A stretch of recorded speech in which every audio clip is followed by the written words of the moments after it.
Hello, everybody. We're here for the second of our series about supporting women to make the best of their business. So whether you have a business already but feel a little held back or are encountering some issues or are dipping your toe in the idea of starting a business for the first time, you're very welcome here. We're going to talk about some of the issues that affect our mindset and some practical things that we can do to counteract those restrictions that we 9 times out of 10 put in our own way. The first of the series focused more on the negative thoughts that we think about, the things that hold us back, and you can find that on our websites and on our socials. But first of all, before we get into the subject for today, let's just remind you who we are. We are business coaches with 20 years experience between us for Community Futures in rural Alberta, and Louise is from Community Futures Central Alberta. Central, thank you. And I'm from Community Futures Capital Region, which is just the region just west of Edmonton in Alberta. So what we're going to do today is we're going to talk about knowing your worth. We're going to talk about understanding what you can offer to your business in terms of your existing expertise and the skill sets you have. So in effect, you know more than you think you do, and we're here today to show you just how much you know. Okay, so Louise, let's kick off with knowing your worth. You feel particularly strongly about this one, I know, so I'll just sit back and watch you go. I guess I have to start really from way back within myself, right? So I was married very young, was a mom right away, and I was a stay-at-home mom for 18 years before deciding that I wanted to go out into the work world, right? And with that, I remember going out there and going, but I know nothing, right? I haven't been in the work world. I know nothing.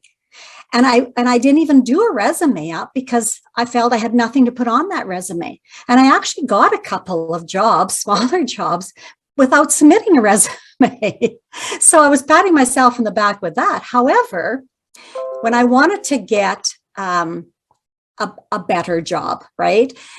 I realized I had to put out some type of resume. So I reached out for some help with a resume writer who helped and coached me a little bit with this here.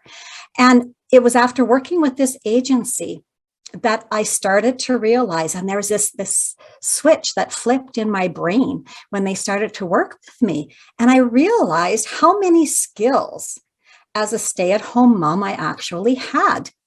I mean, I have 4 children. You talk about, efficient in time management with running all the children around and making sure they're all in school and their sports activities, and had my own garden, right? Making sure there's food on the table, and all of these things combined, right? Took a lot of time management. And we were a one income family. I knew how to budget. I knew how to make a budget, and I knew how to keep to a budget. I volunteered at, the local church with Sunday school. I knew how to teach those children and manage a classroom of children, right? I'd done multiple events with on planning as a team and as the lead, for fall suppers and family reunions. And so all of these things, which I, in my mind, didn't realize, I didn't see the connection to the work world or even to the running my own business. All of those transferable skills I had until this agency had helped me with this resume. This is where I do feel really passionate about helping people and letting them know, really dig deep and look into your past and see, because you do know more than you think you know. I think there's very close alignments between running a home and running a business. It's not exactly the same, but there's so many alignments in many ways that the women who don't consider those experiences, those skill sets, I think are shortchanging themselves, specifically when they start their businesses up. Oh, definitely. And like I said, I came away with a pretty impressive resume from there, right? Just when we started to look at all these things and how exactly what you're it's exactly what you're saying. We don't see it because we see it in this certain light and in that certain scope or how we have used it. And we don't look at how can you apply that particular, how can I apply budgeting now to running my own business, Yeah. right? When it was household budget or business budget, it's still a budget. And so there's many things, right, that can, and no payroll wasn't on it and this, but that's just something, right, which now I'll have to learn. But I still had the basics of it, right, and the basis for that. So I think that it just was really enlightening. And based on your experience, Louise, we've come up with, we've used a tool that has come to us over the years Yes. in terms of the business coaching, the entrepreneurial resume, which is basically doing a bit of a tally of all your experiences and skills, and ticking those off that you have, identifying the ones that you want to work with more, and that gives you your gap of knowledge, your gap of experience, which you can then go and seek out the tools that you need to bring those up to speed in terms of your business development. So that's available. We've jumped ahead to give you that information because it ties in with what we've just said, but you'll find that link down in the post or the information that accompanies this video. Mm-hmm. Right. Yeah. And I think, it's that, just talking about all that too is then even like in our next, kind of what we wanted to share about embracing your uniqueness, right? Mm-hmm. Building your confidence by embracing your uniqueness. That also kind of fits into there. So yes, your skills are a little different than maybe everyone else in the room. And sometimes that can make us feel intimidated almost, or like we're not good enough. But again, if we just flip that narrative and go, reframe. oh, exactly, that reframe, flip that.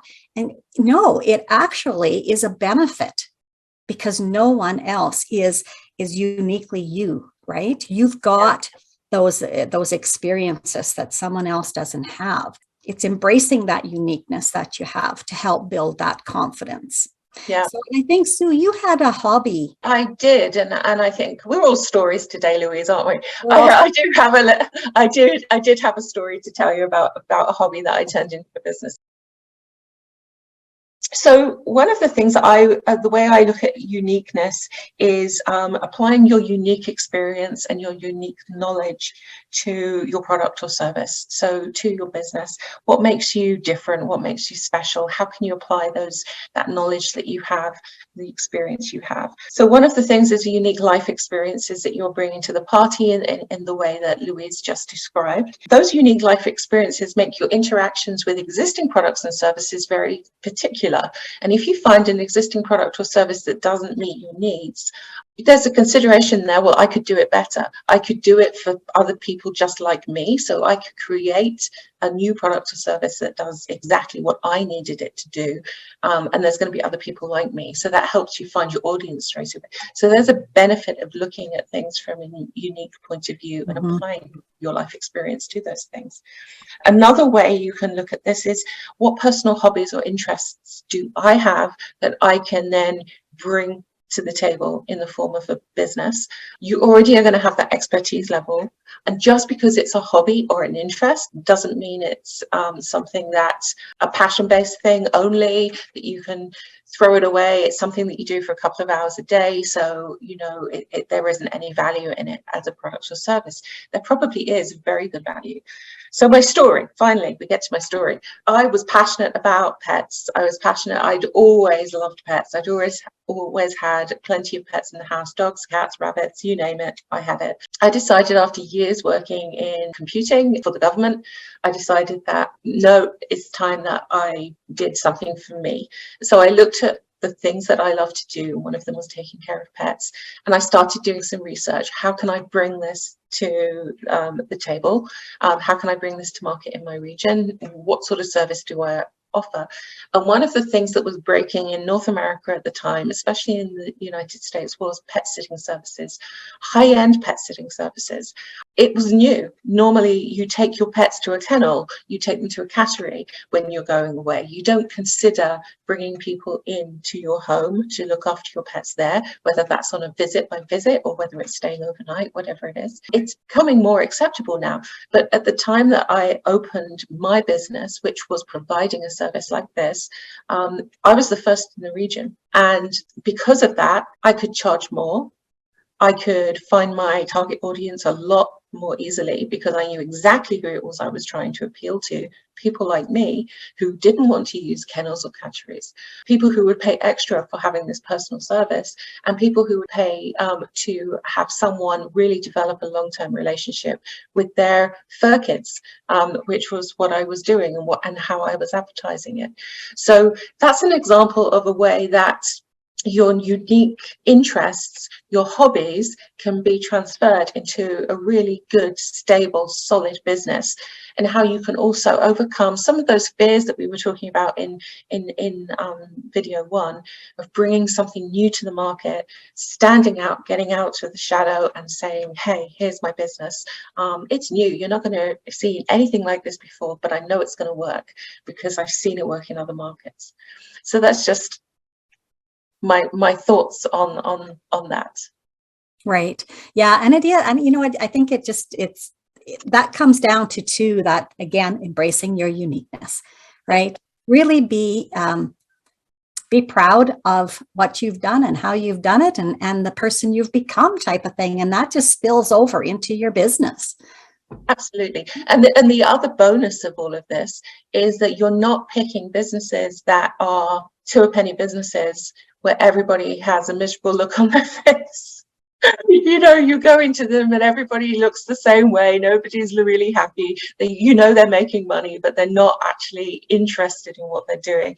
If you pick businesses where you are expressing your uniqueness, your talents, your experience, your excitement, that comes across in the business. And then it makes everything else easier. Your marketing is easier. Getting up every day to run your business is easier. Getting the word out there is easier.